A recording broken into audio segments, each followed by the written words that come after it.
Hola amigos, bienvenidos a un nuevo podcast. Hoy vamos a conversar sobre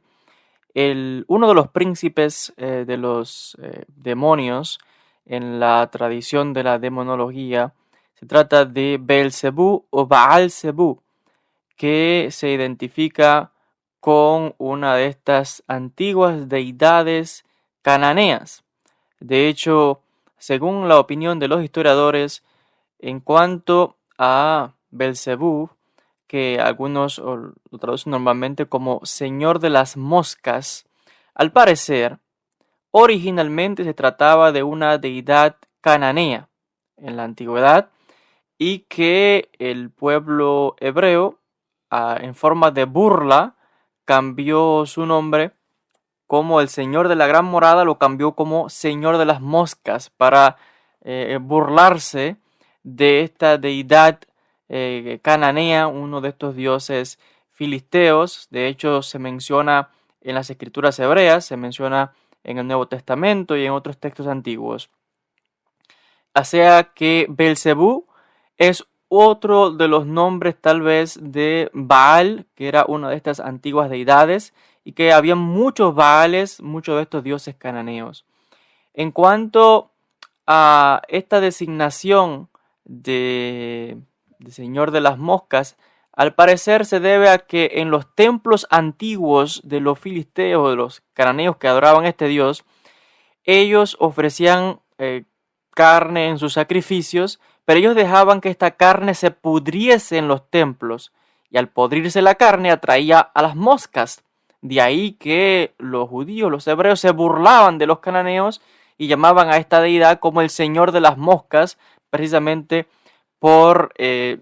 cómo se llenaban los templos de ellos de estos insectos. Entonces nos encontramos luego que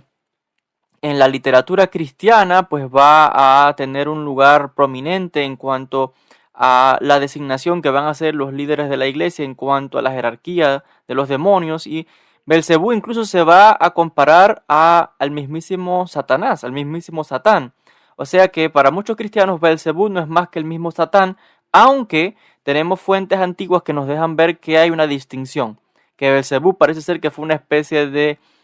sí, un demonio, pero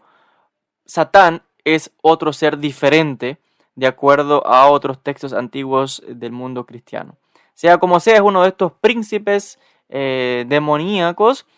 que, recordemos, que no fue más que uno de estos antiguos Baales, porque incluso se menciona en el texto de Segunda de Reyes, capítulo 1, verso 2, y del 3 al 4, porque tenemos el texto de uno de estos antiguos reyes de Israel, el rey Ocosías, que en una ocasión se encontraba herido de muerte y envió mensajeros para que fuesen al templo de Belcebú o de Baal-Zebú, que era el dios filisteo de la ciudad de Ecrón, para preguntar si él se iba a recuperar de su malestar, de su herida, de su enfermedad. Y entonces resulta ser de que envían mensajeros y el profeta Elías condena a Ocosías por esta acción y dice: ¿acaso no hay Dios en Israel que tú tengas que ir a inquirir sobre esta deidad? Esto es lo que ha dicho Dios: vas a permanecer en cama y no vas a recuperarte, sino que vas a morir.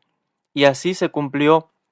esta profecía de Dios mediante la boca del profeta Elías contra este Ocosías, que era el rey del norte de Israel, que se llamaba también Samaria. Y nos encontramos luego a Baal-Zebú o Beelzebú, que es lo mismo, sino que simplemente es una variación del nombre, que en la literatura rabínica, pues también en forma de burla, ya decía, se le llama el Señor de las Moscas, pero en una forma de burla en el sentido de que los antiguos hebreos también consideraban a esta adoración de este ídolo,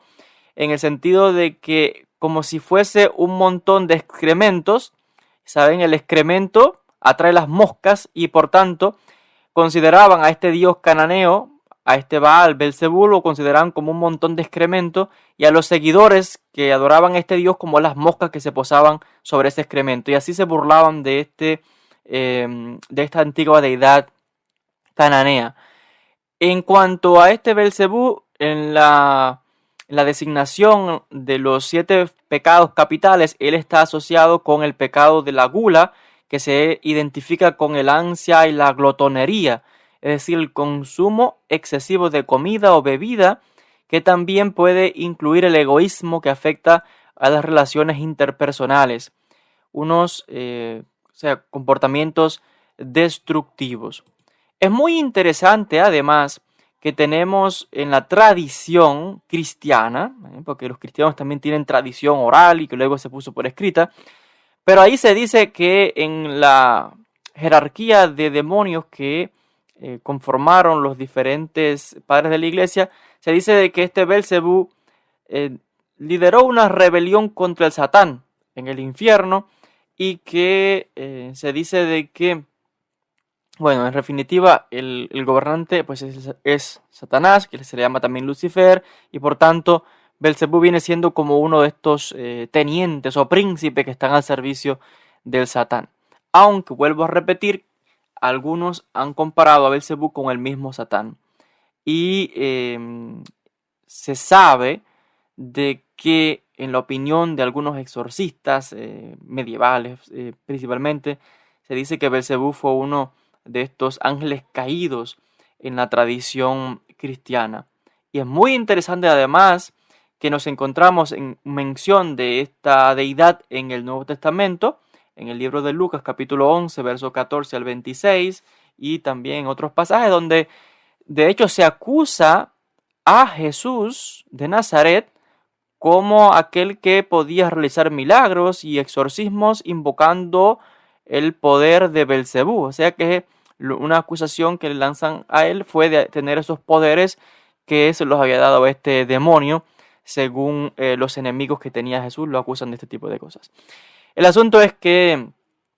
hay mucho que hablar sobre esta entidad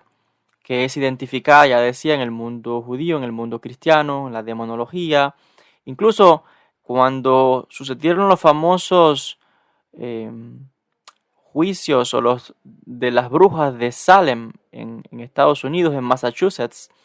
sucede de que el nombre de la deidad que se atribuía a aquella histeria, como la llaman mucho, o histeria de brujas,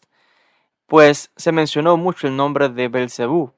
o Baal-Zebub, como aquel que estaba pues poseyendo a estas mujeres en estos famosos juicios de las brujas de Salem que tuvieron lugar entre febrero de 1692 y mayo de 1693. Hasta aquí con este podcast en cuanto a la figura de Belcebú o Baal-Zebub, explicando los orígenes y cómo se ha visto tanto en las fuentes judías como en las fuentes cristianas. Agradecidos a todos por la atención, déjenme sus comentarios y sin más, hasta un próximo podcast.